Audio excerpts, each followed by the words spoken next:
ते जवळपास 100 असा जे विदाऊट सायलेन्सर्स किंवा मॉडिफाईड बाईक्सची कारवाई मागची झाली होती. आज सर्व सायलेन्सर जप्त करून ते बुलडोजर फिरवून आपण स्क्रॅपमध्ये विकून आपण रजिस्टरवर घेणार, अभिलेखवर घेणार.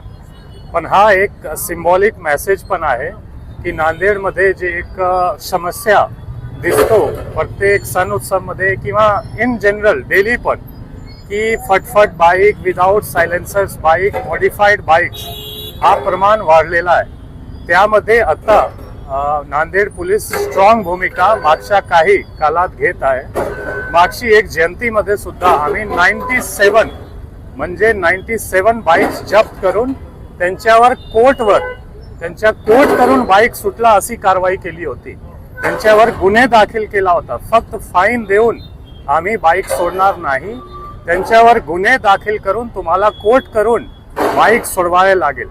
तो एकंदरीत असा की नांदेड पोलीस आणि CTB वजीराबाद आणि CTB द्वारा हा विदाऊट सायलेन्सर मॉडिफाईड बाईक्स किंवा विदाऊट नंबर प्लेट बाईक्स यांच्यावर थोडा आम्ही जास्त कठोर भूमिका घेणार आणि आम्ही आवाहन करणार प्रत्येक बाईक ऑनर्सला, तरुण पिढीला, की तुम्ही असा विदाऊट सायलेन्सर बाईक्स जे धोकादायक आहे तुमच्यासाठी सुद्धा आणि आजूबाजूचे परिसरमध्ये सुद्धा एक सेन्स ऑफ डिसऑर्डरलीनेस किंवा सेन्स ऑफ लॉलेसनेस असा जे दाखवतो यावर आपण कंट्रोल करू. तसेच जे पालक आहे, गार्जियन्स आहे, पेरेंट्स आहे, त्यांना पण जास्त लक्ष देण्याची गरज आहे की आपण जे ज्युव्हेनाइल्सला, मायनरला बाईक देतो आणि मायनर मॉडिफाईड करून बुलेट्स असो किंवा मोटरसायकल चालवतो, आपण हा प्रमाण नांदेड सिटीमध्ये आणि तालुक्यामध्ये कमी करू.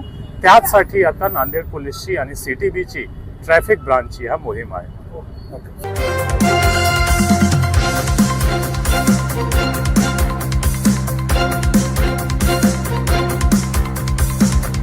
समाज साधना न्यूज, समाजहितासाठी सदैव अग्रेसर.